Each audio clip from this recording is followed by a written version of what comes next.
Peace, peace, peace. I think I'm gonna start doing these videos without doing that little intro video. It's your boy Carlos Parks. Welcome to Fed Time Stories, right? Little segment I created, man. Just to tell some stories. You got a lot of guys on YouTube um telling their prison stories, and I appreciate all of them. I love them. I love listening to them. In fact, they inspired me, man. So I'm always give flowers to the people who kind of get put me on this path, and right, and that's Joe Joe Baker Jr. Not his father. His father, I like his pops too, but his pop has a podcast, and he's still incarcerated. Joe is home now, and then the other one is Bill Feasy, I think it is Bill Feasy. I listen to him. Listen to those guys, man. I like their stories. I like the way they paint pictures, man. So I don't know if you've been watching mine, but go back and look at some of my fair time stories, and because they kind of all work together, right? They kind of bounce off of each other. Like so, this one I'm telling my time when I was in Cumberland, Maryland, and these stories are gonna travel because I was on nine. No, let me see. I think seven different yards, but one of them I was on that yard three times. So I traveled. I flew nine times. I went on Fed Air. Yeah, I went on Con Air like nine times out to Oklahoma, Atlanta, um, Philly holdover. And I was in a private prison. So you know what? No, we're not gonna get to that yet. We're gonna talk about we still in Cumberland, Maryland. So for those of y'all who hadn't seen my previous videos, Cumberland, Maryland is the home base for DC inmates. And DC inmates are notorious and well respected in the system, right? And feared in some places, right? Because of their vast numbers, right? And why is it, Carlos? You ask about DC inmates, right? Washington, DC does not have a state. It is not a part of a state.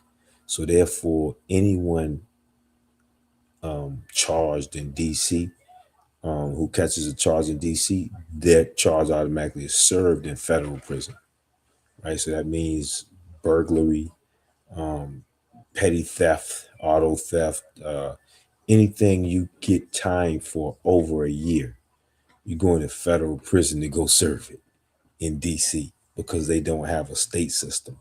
So the federal prisons are filled with DC inmates. Remember, DC is Chocolate City. It's over 50% black, right? And the criminal element is heavy in Washington, DC. It ain't all about politics there. Trust me. DC is as grimy as any city or state you can think of. Like they go hard in DC, right? I'm from Virginia, a neighboring area, right? So I know the culture and everything. So I'm housed in Cumberland, Maryland, which is the home base for DC inmates, right? That's as close as they can get to home, Cumberland or Petersburg, right? And Petersburg hadn't opened yet. But I'm gonna give you a story about so another thing about DC inmates, they have a proclivity for the same sex, right? Not all of them, not all of them, because I know a lot of dudes getting defensive right now. Nah, nigga, I ain't on boys, nah, but a lot of your homies are, right? So we're gonna keep it a buck. And they know this, right? And I think it has a lot to do with the fact of um, them dudes, man. Some of the DC inmates who come in, they ain't had nothing. You know what I'm saying? Like, so DC has a high homeless rate. So a lot of the dudes who in the feds was homeless, man, living on the streets. And when it gets cold, they kind of find their way back in, right? Whether what they go because they know if they go do something petty, they're gonna go to the feds for a little while. That's a break from the streets for them, right? So you got dudes, and because of that, you got the real DC dudes, the solid dudes, the dudes who was out there getting money. They really be mad. They homies be just about anybody, you know what I'm saying?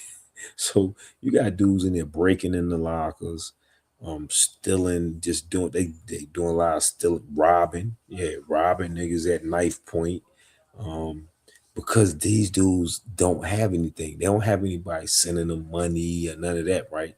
So that's those type of DC inmates because they got different types, right? And you got them old school DC inmates who came from Lorton Prison. Lorton Prison was a gladiator school in Virginia where they were housing DC inmates um, for a while, right? All the DC inmates was doing their time in Lorton. And then when they closed down Lorton, I forgot what year it was. It was in the 1992 or something like that. It was in the 90s, but they closed Lorton Prison down, and that's when the federal government took over the contract for housing DC inmates. But Lorton was a gladiator school, um, and there was a lot of booty bandits there, a lot of raping taking place there in Lorton, a lot of homosexuals, lot of punks, right? And so when these DC inmates were sent into the federal system, they kind of turned it upside down. Like these federal dudes, like they wasn't used to dudes like this. DC inmates came in like super aggressive, soup like taking ass and all, like they was just taking people's stuff, and because they might put 300 DC inmates on 1 yard, and because they all from DC, they was really tight with each other. They was tight. They all homies, so that caused problems for a lot of different groups of people, right? And but they just became a nuisance. So I'm in Cumberland with these dudes, right? Like they deep, you know what I'm saying? Like so, it's a lot of DC, Virginia deep, and Maryland deep. But DC was probably between DC and Virginia. It was those two was the deepest cars on the yard and didn't get along. But I'm gonna talk about this story about there was a punk that came to DC. I mean, came to Cumberland. It was a punk that came to Cumberland, and the buzz hit the yard right about this punk that was in the hole. So allegedly, this punk looked so much like a woman that when the punk got to Cumberland, they were afraid to let the punk out on the yard, right? So if you don't know, punks cause a lot of problems, right? Dudes get killed behind punks. Wars take place behind punks, especially somewhere like Cumberland, where you have a lot of guys who have a proclivity for dealing with boys, right? So they just talking about this punk. Now, mind you, the COs in Cumberland all white. It's nothing but hillbillies up there. We're in the mountains of Maryland, right? Close to West Virginia, right? And it's nothing but hillbillies working the yard. Now, these hillbillies coming out on the yard, they coming from out the shoe, and they coming telling dudes on the yard, like, man, y'all ought to see what they got back there. You know what I'm saying? So dudes is like, what? I'm like, me, I'm not into that, right? But I'm seeing how dudes are like anticipating this boy coming out, right? And I'm like, you starting to see now it's already boys on the yard, but according to these COs, this boy back there is different, right? so they got the buzz already going on the yard, right? About the boy. So, like you see dudes like that you didn't know was on ass, right? And they getting excited about this punk coming out on the yard. So one day I'm in the unit. I'm in my unit. I'm in A1. I'm playing my old head in chess. My old head was a tall dude named Six, right? So me and my old head, he was from DC. Six was from DC. So just because DC and Virginia don't really get along didn't mean we didn't rock with each other on a solid, like one man to man. I'm a man here, man. We was cool. We was good. You know what I'm saying? Like, but my car and his car didn't get along. We'll say that, right? But I mess with a lot of DC dudes, right? So I'm in there with my old head six, and we playing chess. That's what we do. You know what I'm saying? We chess, we play chess. So they call the 10-minute move. 10-minute move, that's when people can go from one unit to another. You got 10 minutes to get where you're going. Library, commissary, recreation yard, lieutenant's office, wherever you work at facilities or whatever it's a work, wherever you going, you got 10 minutes to get there. Then they close the doors again, and the yard is locked. And it's no more movement, right? So they had called a 10-minute move, and I never forget this, yo. Like during the 10-minute move, some dudes was leaving out, and then one dude came in our unit. He was from DC. I can't remember his name, right? But he came and then he hollered at in there for his homeboys. I remember it was a nigga from DC named Tank. Tank was in there, Six was in there, and a bunch of other dudes was in there, right? But anyway, the dude just came to our door, opened the door, and yelled in there, "Hey, young, they letting that faggy out." You know what I'm saying? So DC dudes, they be calling punks faggies, not faggot, but faggy. They'd be like, "Yo, that motherfucking faggy." Or Baltimore dudes, they call them faggies too, right? Sometimes Virginia dudes would call them faggy, but we call them punks. You know what I'm saying? For the most part, we call them punks, sissies. You know what I'm saying? Like, but they call them faggies, right? So they was like, "Yo, hey, young, they letting that faggy out." And when he said that, it was a 10-minute move. Yo, everybody that was in the dorm left out and went outside to go see them letting the punk out the hole, right? So me, I gotta go too, man. I gotta see what the hell I got to see this shit. I got to see it. So I get up and I go outside, right? I promise you, yo, we got 8 dorms. If you would have seen how niggas was coming out of all 8 dorms, like everybody came outside, yo, and we got a spot at the top where the sidewalks leading from each housing unit, right? And this is on most yards, right? On a lot of the old yards, the spot where the sidewalks meet, they call that Times Square, right? Times Square is where everybody's units meet, and then they go into one sidewalk going this way, going that way. But the part right there in the middle is called Times Square. At least at Cumberland, it was called Times Square. And I think in a couple other joints, we called it Times Square, right? That's where everybody would congregate during the 10-minute move. So, man, it was 1 million niggas at Times Square. If you had seen it was like a trail of ants, everybody going right there. And then they just chilled at Times Square. And we was looking, the shoe right here, the hole, right? And you seen 2 COs walking this punk from the hole, right? And the punk was in the middle and he had a CO on both sides walking. So we look at everybody out there, yo, like everybody out there watching this shit. And the punk coming down the sidewalk with the COs. The COs kind of got smirks on their face, right? Like, yo, this shit look like he was escorting the president. Yo, like you'd seen this shit. And then you had COs up at the lieutenant's office. They standing out in front of the lieutenant's office. I'm talking about the AWs and all these motherfuckers. All of them standing out watching this punk come on the yard. Like they know this punk is it. Like, so when the punk came into view, man, you couldn't tell me this wasn't no bra, yo. Like, you couldn't tell me this punk wasn't no bra.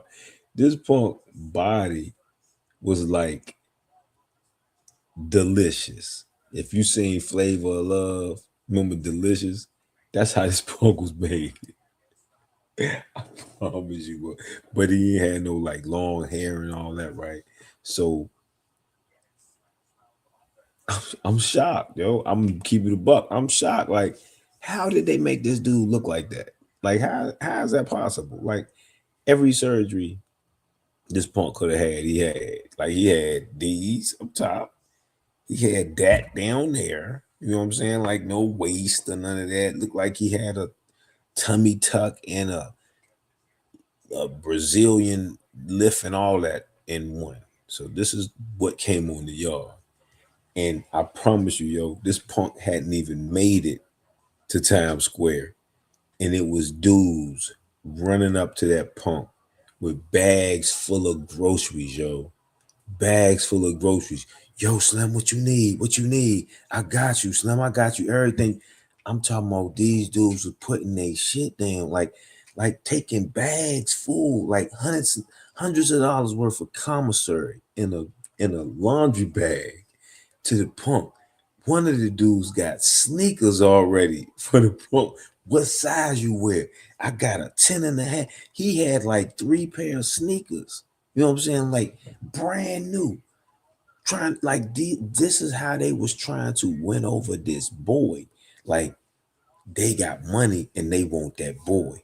So the punk like smiling or blushing or whatever, you know what I'm saying? Like, oh, thank you, you know what I'm saying? And the dudes was like walking with the punk carrying the groceries, yo. Like this shit was so funny, man. And then you could just hear dudes on the yard like cat calling and acting like it was a broad on the yard. Like I couldn't believe it, man. Like dudes was just like, yo, what's up, Slim? That punk fat as a motherfucker. Slim, that punk fat as shit. Like that faggy fat. You know what I'm saying? Like this dude was just going off. Like it was just like crazy. Like, I mean, I was shocked. I was shocked. And it was obvious like that he was gonna cause problems. But he wasn't like these other punks on the yard. It's a bunch of punks on the yard. It was punks on the yard, big old swole punks with muscles and everything. Like this punk, this one punk, he'll knock you out and take it. You know what I'm saying? And they said they had punks in DC, and Lawton that was known for that. Will stretch a nigga. You know what I'm saying? Like big, strong punks will stretch you and then suck you off. You know, this is the type of shit going off in Lawton. They was making niggas gay. You know what I'm saying? So yeah, like big punks that was punks. Like that was, not the, I don't know what you call them. Like you got the dude who hit the boy, and then you got the boy who get hit. So this was a big swole nigga who get hit. He was on the yard, like be playing basketball with niggas and everything, like big old strong nigga.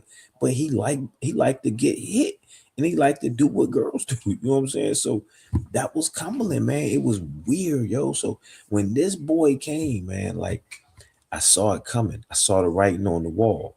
This not gonna be pretty. You know what I'm saying? So, this not gonna be pretty. So the boy came, right? And everybody was shooting their shot. Not everybody, all the dudes who fuck with boys, they was shooting their shot, which was a lot of them. And one guy, one guy. Now the punk at first he didn't want to be chose. The punk was kind of, I guess, like just prostituting. You know what I'm saying? Like getting all their money. You know what I'm saying? Like just getting what he could get from all of them. But this one dude, it was two dudes that was trying hard to cuff the boy, right? Because they was getting at the boy, right? Two dudes, right? And one of them worked in the kitchen, so he was stealing out the kitchen. So he was eating good. He made his money through hustling. He didn't get no money from the streets. All his money came out that kitchen. Like this dude was getting money out the kitchen. It's dudes, man, who was entrepreneurs out the kitchen. I had a celly who was an entrepreneur. He just sold cakes out the kitchen. He would go in the kitchen and make all these different exotic cakes and bring them shits out until our sales smell like Dunkin' Donuts. You know what I'm saying? Like this dude would make cakes. He was killing them. My celly Kamal. Yeah, but this dude, I ain't gonna say his name. I know it, but he ain't gonna say his name. But he was really putting his bid in for this boy, and his competition was this other nigga. These two niggas was young. They was like my age. I was like 25, 26, and these dudes was younger than me. Both of them was younger than me. It was early 20s, and the other one was Muslim, right? So in Islam, messing with boys is not permitted. It's what they call not halal. Halal is something that's permitted. It's called, I can't remember. I'm not Muslim. But my Sali Kamal was Muslim. But I remember He was saying that that was haram or something like that. It's something they're not supposed to do. I think it's haram. But anyway, this dude, this Muslim dude, he was young and he was wild. He kind of remind you like of DMX. He remind you of DMX, right? And he work out. He's a little workout demon, right? And I'm like, I want to see how these Muslims handle this, right? Because everybody on the yard know he messing with the boy. And him and the other dude don't like each other because they both messing with the boy. So they both from DC. They got a little beef behind the boy. So the Muslims, they sent their Sharif to go holler at him. Now, if you don't, know what a Sharif is, and Muslims in Islam, they got a Sharif. He's like the man at the sergeant at arms of the organization. He the one who lay down the law. He like the enforcer for the Sunni Muslims, right? The Sharif. I forgot his name, but I think it's a Sharif. If I'm not mistaken, it's a Sharif or something like that. But they sent him, right? Now everybody on the yard know this motherfucker Sharif don't play. He known, he known. So he puts in work, and he ain't by himself. He got two Muslims with him, right? Two of his brothers, right? His Akis, right? So I'm watching. I'm out on the rec yard. I'm doing pull-ups. I already know what's going to happen because my celly is Muslim, and he already told me. Matter of fact, my celly might have been.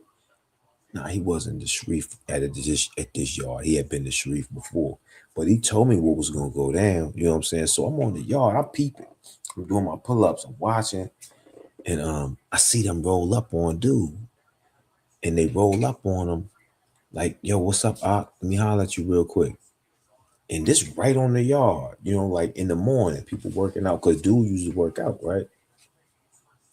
And they like, yo, we know what you doing, yo. What you doing is haram. You can't be doing that. You got to step away from that situation. And you know what I'm saying? Like, and yo, he said, man, I ain't there no more. They like, what you mean? He said, man, I ain't there no more, man. I ain't on my deen. You know what I'm saying? Like, y'all can do what y'all want to do. I'm a grown man. I ain't Muslim no more. Yo, I'm sitting there like, yo, did this nigga just walk away from his religion behind some ass? You know what I'm saying? Man ass? You know what I'm saying? Like, yeah, this nigga denounced Islam right there on the scene in front of the Sharif.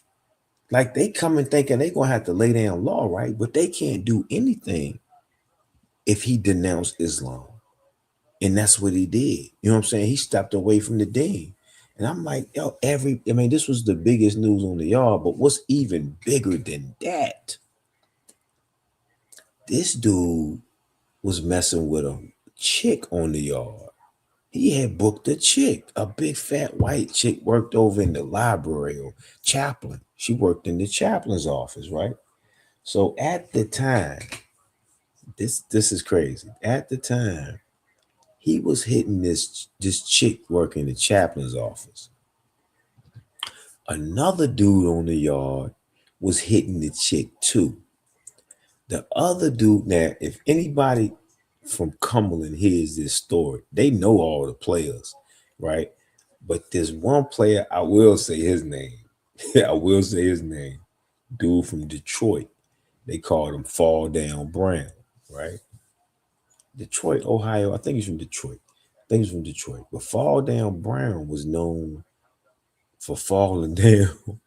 But he was fake. He'll fall down in a minute and act like he had a seizure.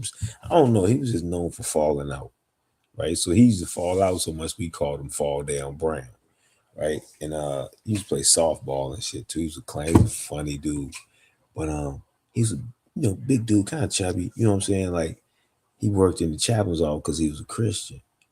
He was a Christian, big old jolly dude. One of them type dudes, right? Good dude, man. Wouldn't harm a flea. You know what I'm saying? That type dude, but good dude, right? Everybody liked him. Everybody on the yard liked Fall Down Brown. And like people would come out on the softball field just to watch him and his antics, right? And he was a pitcher. I remember that he was a pitcher and he used to do some crazy shit when he was pitching. But anyway, he's smashing the chick, and this other dude from DC smashing the chick, and the dude from DC also smashing the punk.